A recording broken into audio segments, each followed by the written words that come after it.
자, 이번 시간에는 선생님이 형상평가 문제를 이제 주되게 이제 풀었는데 지금 마침 태풍이 이렇게 지나가고 있어요. 하이선 태풍이 지나가고 있죠. 근데 이 태풍도 과학의 한 부분이고 재난 구단원에도 나오는 부분이라 선생님이 여기서 한번 태풍에 대한 좀 재미난 얘기를 하고 넘어가겠습니다. 자, 태풍 들어갑니다. 자, 태풍은 금방 선생님이 이번 태풍의 이름이 하이선이에요. 이런 태풍들의 이름이 어떻게 지어지는지 알고 싶죠. 그래서 간단하게 선생님이 정리를 해봤습니다. 자, 우선은 우리는 동남아 지역에서는 태풍이라고 하는데 뭐 미국 쪽에서는 허리케인, 그 다음에 남미 쪽에서는 사이클론 이렇게 불려지는 이름들도 달리 있어요.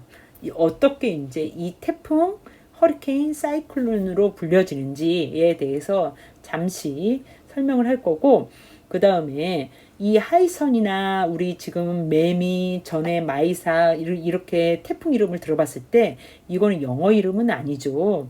근데 우리가 이 동아시아 쪽 이쪽에서 기상 정보가 발달하지 않았을 때 1999년까지는 태풍의 이름은 괌에 있는 미국령이죠. 괌에 있는 태풍 협동 경보센터에서 이름을 다 부여했습니다. 근데 우리도 이제 많이 발달했죠. 동아시아 쪽도. 그래서 2000년부터 우리 동아시아를 대표해서 일본 기상청에서 동남아 이름을 부여하기 시작했습니다.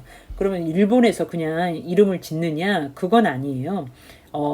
동아시아 쪽에 14개 국가에서 10개씩의 그 이름을 걸었어요. 그래서 얘네들을 이제 뭐 우리 한국 이름, 그다음에 중국 이름, 일본 이름, 캄보디아 이름 이렇게 해서 이제 조를 짜가지고 이제 5개 조를 이제 짜가지고 태풍이 발생한다. 그러면 이제 바로바로 이제 이름을 부여하고 있습니다. 그러면 잠시 태풍, 허리케인, 사이클론부터 설명을 하고 다시 이름 얘기 다시 하겠습니다. 자, 태풍의 발생 지역 이렇게 나와 있는데 이 태풍이 이제 발생할 때 보면 이쪽이 지금 이제 적도예요. 적도로 봤을 때 이 여기에 이제 여기 태평양에서 만들어져 가지고 이 태풍의 이름의 다른 표현이 뭐냐면 열대적 기압이에요.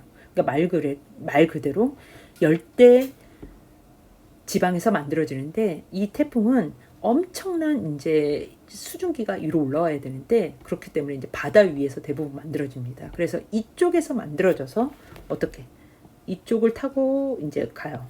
이게 이제 우리가 알고 있는 태풍이에요. 그리고 이쪽 남미 쪽에서 이쪽 인도양 이쪽에서 만들어져 가지고 이렇게 부는 태풍이 있어요. 이걸 뭐라고 하냐면 사이클론이라고 합니다.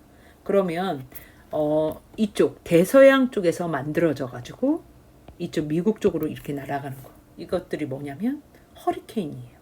그래서 지역에 만들어지는 태풍마다 이제 지역에서 만들어지는 게 이제 다르고요. 여기에서 이제 이쪽 북반구에 있는 태풍과 허리케인은 1년에 다수 만들어지는데 이 사이클론은 이상하게 5-6개 정도밖에 안 만들어진대요. 그래서 사이클론의 숫자가 훨씬 적고 여기 태풍과 그 다음에 허리케인의 숫자가 좀 발생 횟수가 좀 많습니다. 그러면 이 태풍의 이름 아까도 얘기했지만 우리 동아시아에서 14국이 이제 참여를 했는데요. 우리나라 대한민국에서 이제 내놓은 그 태풍의 이름을 보면 개미, 나리, 장미, 미리네, 노루, 제비, 너구리, 고니, 메기, 독수리 이렇게 10개를 제출했다고 합니다. 각 나라마다 14개국에 10개씩 제출했으니까 140개가 이제 제출이 돼 있고 얘를 순번에 따라서 바로 태풍이 여기서 만들어지자마자 바로 태풍 이름이 부여가 됩니다. 근데 이제 여기에서 제명당하는 태풍들이 있어요. 뭘까요?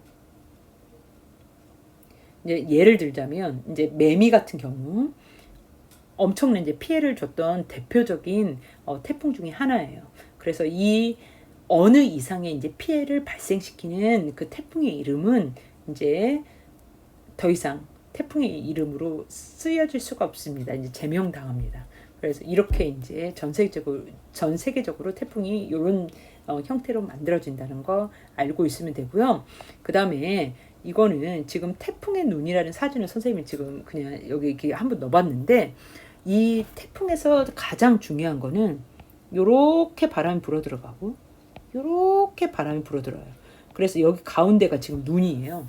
자, 태풍의 눈은 고요해요. 근데 우리가 항상 봤을 때 우리나라로 태풍이 오면 부산이 피해를 가장 많이 입어요. 왜 그런지를 한번 봅시다. 자, 태풍의 눈을 중심으로 선생님이 얘를 반을 이렇게 쪼개볼게요.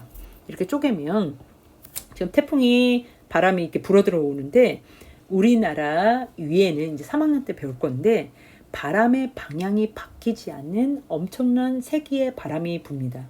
이걸 뭐라고 하냐면 우리나라에서 부는 바람을 편서풍이라고 그래요. 근데 편서풍이 바람의 방향이 편서풍, 서풍은 서풍인데 한쪽으로 치우쳐져 있다 이 뜻이에요. 근데 바람의 방향이 이렇게 돼요. 이렇게. 그래서 이 편서풍을 이용해서 비행기 항로도 정해집니다. 그래서 이 편서풍의 같은 방향으로 비행기가 왔을 때는 비행 시간이 짧아지고, 그 다음에 역으로 갈 때는 비행 시간이 길어져요. 이것도 이제 3학년 때 이제 배울 건데, 자, 태풍을 요렇게 이제 반으로 쪼갰을 때 이쪽을 오른쪽 반구라고 부르고요. 반구. 자, 이쪽을 왼쪽 반구라고 부릅니다. 왼쪽 오른쪽 이렇게 봤을 때 이 오른쪽은 태풍이 몰아 들어가는 바람에다가 편서풍이 더해지죠. 그래서 여기는 세력이 엄청나게 강해져요. 그래서 오른쪽 반구를 뭐라고 부르냐면 이현 반구라고 부릅니다. 안 그래도 태풍은 바람이 많이 부는데 편서풍이 합세해서 더 크게 바람이 불고요. 왼쪽은 자, 편서풍이 있고요. 그 다음에 바람 이렇게 휘몰아 들어가요. 그러면 여기는 상쇄되는 효과가 있겠죠. 그래서 이쪽 왼쪽은 피해가 덜해요. 그래서 우리나라에서 만약에 태풍이 이제 지나간다면 오른쪽에 있는 부산은 오른쪽 이연 방구에 속할 확률이 항상 높죠. 그리고 이제 동해로 이제 지나간다. 일본과 우리나라 사이인 동해로 지나간다 하면 이 이연 방구가 일본 쪽이 돼요. 그래서 일본에 피해를 많이 입히게 됩니다. 그래서 우리나라 입장에서는 어떻게 동해 쪽으로 태풍이 빠져나가기를 바라고, 그리고 일본 입장에서는 이제 일본은 오른쪽에 있긴 하지만 그래도 이 태풍의 눈과 좀 거리가 멀어야 세력이 좀 약하겠죠. 그래서 우리나라 본토를 지나가기를 이제 바라는 그런 상대적인 입장이 있어요. 자, 태풍은 이렇게 이제 되고요. 그래서 우리 서울 쪽은 항상 왼쪽에 있을 확률이 커요. 서해로 지나가지 않는 이상. 그래서 바람은 적당히 세긴 하지만 바람도 불고 비는 많이 오지만 이렇게 부산에서처럼의 피해는 극히 드뭅니다. 자, 태풍 간단하게 정리해 보았습니다.